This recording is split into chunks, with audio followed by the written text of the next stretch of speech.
আসসালামু আলাইকুম।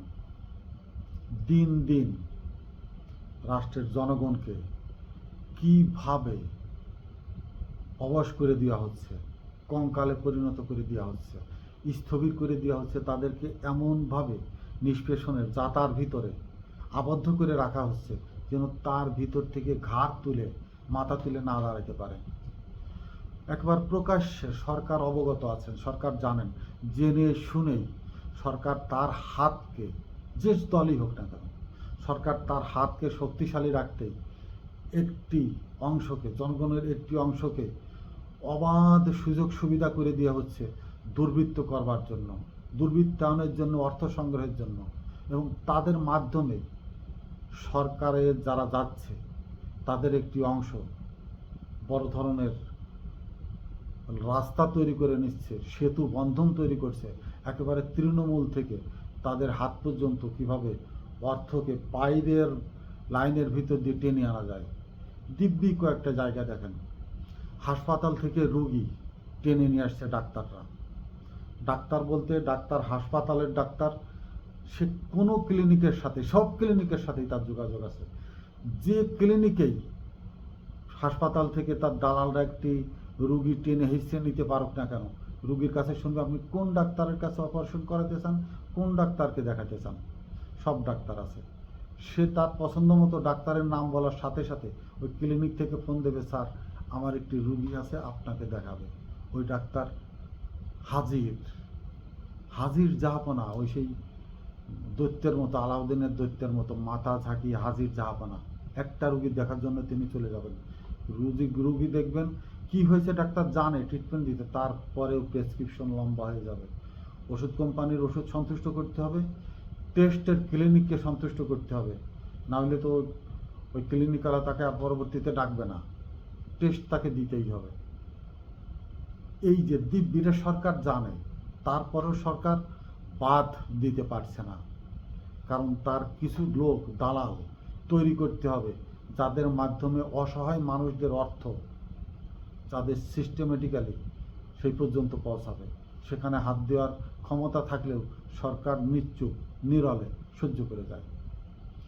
স্কুলে পড়ে আপনার সন্তান, কোন স্যারের কাছে প্রাইভেট পড়তে হবে? আওয়ামী লীগের সময় এক ধরনের শিক্ষক ছিল, তাদের কাছে না পড়লে ফেল, এমনকি ছাত্রদের প্রকাশ্যে ক্লাসে অন্য কথা বলে পিটাতো, তাদের কাছে না পড়লে ফেল তো হতোই। এখন সময়ের পরিবর্তনে আবার সেই সেই শিক্ষকরাই তাদের কাছেই পড়তে হবে, অর্থাৎ শিক্ষকের জায়গা আছে, নেতার চ্যানেল সে বদলে নিয়েছে। আগে এমুখী চ্যানেল ছিল, এখন এইমুখী চ্যানেল হয়ে গেছে। একেবারে নীরব আত্মঘাতী, জাতির জন্য একটি কলঙ্কজনক জায়গাগুলো উন্মুক্ত করে দেওয়া। রাষ্ট্র জানে, সরকার জানে, কারণ এই শিক্ষার সাথে, যেমন স্বাস্থ্য খাত, আমি চিকিৎসার কথা বললাম, এমন ঘর নাই যে ঘরে কোনো রুগী নাই, অসুস্থ মানুষ নাই, দৌড়াদৌড়ি না করছে। এখানে অনেক অবাধ, অর্থাৎ প্রাণ নিয়ে ভাবাবেগের জায়গাটা, এখানে পয়সা ফেলতে মানুষ বিন্দুমাত্র পিছপা হবে না। প্রচুর টাকা, জমি বিক্রি করো, গরু বেচো, গয়না বেচো, স্বামীকে বাঁচাও, জমি বিক্রি করো, স্ত্রীকে বাঁচাও, ধন দৌলত বিক্রি করো, তার পিতাকে বাঁচাও, আমার সমস্ত কিছু শেষ হয়ে যাক, আমার সন্তানকে বাঁচাতে হবে। এখানে পয়সা দেধারছে। আর এই সুযোগগুলোর মতো কয়েক লাখ এই ক্লিনিক, ল্যাবরেটরি তৈরি হয়েছে, এবং যাদের বড় ধরনের গ্যাংস্টারের দায়িত্ব নিয়ে ফেলেছেন সব ডাক্তারেরা। শিক্ষিত সমাজ কতটা নির্লজ্জ, বেহায়া, যারা সেবার কাজে, একটি বাপ আগে গর্ববোধ করতে আমার ছেলেটা ডাক্তার, সেখানে একটা গর্বের জায়গা। আর এখন একজন বাপ অন্তত আত্মতুষ্টিতে ভোগেন যে ডাক্তারিতে ভর্তি করিয়েছি, ডাক্তারিটা খালি পাস করতে পারলে হয়, পিছনে ওর আর তাকাইতে হবে না, ও দমাদম সিঁড়ি বেয়ে উঠে চলে যাবে। শিক্ষাঙ্গনে সেই একই অবস্থা। শিক্ষাঙ্গনে স্কুল থেকে, কলেজ থেকে টেনে হেসড়ে তাদের কাছে প্রাইভেট পড়তেই হবে। সরকার যেখানেই বলুক না কেন, সেখানে না, দরকার হয় তোমার গাছের ডালে বসে প্রাইভেট পড়াবো না, প্রাইভেট পড়তেই হবে। এখানেও সেই টাকা পয়সার একই খেলা। প্রাইভেট ইউনিভার্সিটিগুলো অনেক নামি দামি লিফলেট বিতরণ করছে, শিক্ষকদের নাম দিয়ে ধাম করে ভর্তি করাচ্ছে, কিন্তু বেসরকারি বিশ্ববিদ্যালয়ের একটি ছেলেও কি পাবলিক বিশ্ববিদ্যালয়ের ছেলেদের সাথে চাকরিতে বলেন, যে কোনো জায়গায় দৌড়ে কি তাদের সমকক্ষ হয়ে আসছে? সেই সার্টিফিকেটের কি চাকরির সেই মূল্যায়নটা হচ্ছে জায়গা মতো? হচ্ছে না। কিন্তু দেধারসে আবেগে সন্তানকে বড় করতে হবে, মানুষ করতে হবে, তার ভবিষ্যৎ গড়ে তুলে দিতে হবে। বাবা মা উদ্বিগ্ন, পাগল প্রায়, যা খুশি মায়ের কানের দুল খুলে দিচ্ছে, গলার চেন খুলে দিচ্ছে, হাতের চুড়ি খুলে দিচ্ছে, বিক্রি করে দাও, আমার ছেলের জন্য টাকা দাও, ছেলে বড় হোক, মানুষ হোক, লেখাপড়া শিখুক। এই ভাবাবেগের জায়গা। আমি সরকারি আরেকটি প্রতিষ্ঠানের কথা বলবো, আপনি নিজে পরীক্ষা করে দেখবেন। আপনি রেজিস্ট্রি অফিসে যাবেন, আপনার জেলা ভিত্তিক বলেন, শহর মহকুমা বা থানা ভিত্তিক বলেন, ওইখানে যাবেন। সরকারের যে রেট, কোন রেটে কোথায় কি পার্সেন্ট দেওয়া আছে, আপনি কোথাও কোনো নির্দিষ্ট কাগজ খুঁজে পাবেন না। কাগজ একটি আসলেও সাব রেজিস্ট্রারের ফাইলের নিচে থাকবে। ওখানে যে সমিতি আছে, সেই সমিতি সাব রেজিস্ট্রারের কাছ থেকে একটি কপি, ফটোকপি বা যে কোনোভাবে জানার চেষ্টা করবেন, সেটা নিয়ে এবার তারা বসে একটি ফি নির্ধারণ করে দেবেন। ফি নির্ধারণ করে সেটা দিয়ে একটি বই বেঁধে সমস্ত দলিল লেখকদের টেবিলে পাঠিয়ে দেবেন। কোনটার ফি অফিসে কত পাবেন, ব্যাংকে কত জমা হবে, বস কত পাবেন, দলিল লেখকরা কত পাবেন, স্ট্যাম্প কত হবে, ব্যাংক চালান কত হবে, তারা একটা যোগ করে আপনাকে বলে দেবে। 5 লাখ টাকার জমি কিনলে 1 লাখ টাকা অমুক ফি জমা দিতে হবে ব্যাংকে, 25,000 টাকা করে শতকে। ওখানে রেজিস্ট্রি খরচে খালি লিখবে, বাম পাশে কোনো কিছু লিখবে না, এবং লেখার পরে সে কাগজটা কিন্তু আপনাকে দিবে না, কাগজ আপনাকে দেবে না, টাকা যোগ করে বলে দেবে যে এত টাকা খরচ হবে। তার ভিতরে অনেক কিছু আছে, কি কি আছে সেটা তারাই জানে। কিন্তু এই জায়গাটা বন্ধ করা কিন্তু অত্যন্ত সহজ। আইন মন্ত্রণালয় থেকে পাস হওয়া প্রতি মৌজার, প্রতি জেলার, প্রতি শহরের একটি নির্দিষ্ট ফি যেটা নির্ধারণ করেছে, সরকারি রেট কত, শতক প্রতি কত বা লাখ প্রতি কত, কোন কোন জায়গায় কোন কোন আঙ্গিকে কত ফি জমা দিতে হবে, স্থানীয় সরকার, জেলা প্রশাসক হোক, ডিআরও অফিস থেকে হোক, একটি চিঠি একেবারে বড় করে লিখে সেটা যদি একটি বোর্ড বেঁধে রেজিস্ট্রি অফিসের দরজায় রেখে দেওয়া হয় এবং জনগণের জ্ঞাত করা হয় যে আপনি কোন মৌজায়, আপনার জমি কোন মৌজায়, শ্রেণীভাগকে সরকারি রেট ওইখানে দেওয়া আছে, সেটা আপনি জেনে নেন। কোথাও কি দেওয়া আছে? আপনারা পেয়েছেন কোথাও? কোথাও নেই, কোথাও দেন। অর্থাৎ সরকার এখানে বড় ধরনের দুর্নীতি করবার জন্য, জনগণকে বড় ধরনের পয়সার একটি ফাঁদ নাজেহাল করবার জন্য মোক্ষম একটি জায়গা তৈরি করে দিয়েছেন। সরকার স্বয়ং নিজে এই পথ বাতলে দিয়েছেন। কিন্তু জনগণকে যদি সরকার সজাগ করে দেয়, ওই কি বলে ডিসিআর কাটতে 1160 টাকা লাগবে, আর একটি ডিসিআরই শেষ নাকি, তার স্ট্যাম্প আছে, অনলাইন তার কম্পিউটারে লেখা আছে, ব্যাংক চালান দিতে হয় না, কত দিতে হয়, শতকে কত পড়ে, সেগুলো ডিটেলস কোথায়? ভুল তথ্য দিয়ে জনগণকে বিভ্রান্তিতে ফেলে দেওয়া হয়। সঠিক একেবারে কোথায় কিভাবে কত স্ট্যাম্প ফি কত জমা দিতে হয়, ব্যাংক চালান কত করতে হয়, আয়করের কত কোথায় কী করতে, চিন্তা করে দেখেন। ভ্যান চালক, রিক্সা চালক 3 শতক জমি বিক্রি করছে, তার আর এক ভাই যে দিনমজুরির কাজ করে সে জমিটা কিনছে, তার আয়কর রিটার্ন 3 সার্টিফিকেট জমা দিতে হবে। শুধু 3 সার্টিফিকেটই না, তার আয়কর রিটার্ন জমা দিতে হবে। কত বড় একটি ভোদাই দেশ, ভোদাই সরকার আর ভোদাই জনগণের দেশের। কোন ভাষায় কথা বললে এর সমকক্ষ জবাব দেওয়া হবে? সে হাদির মতো যে আমাদেরকে গালি দেওয়ার মতো সাংবিধানিক পাওয়ার দিতে হবে, ক্ষমতা দিতে হবে। আমাদের করার কিছু নেই, আমরা শুধু গাইলেব দিন রাত। হাজার হাজার পুলিশ কুকুরের মতো মোটর সাইকেলের পিছনে দৌড়া বেড়ায় ট্রাফিক পুলিশ। একটি জায়গায়, শুধু একটি জায়গায় চাবি মেরে দিলে কি আসলে প্রয়োজন আছে? যে মোটর সাইকেল কিনবে ওই মোটর সাইকেলের তো ব্যবসায়িকের লাইসেন্স আছে তার নিজের, সে তো সরকারি বিধিবদ্ধ লাইসেন্স নিয়ে মোটর সাইকেলের ব্যবসা করছে।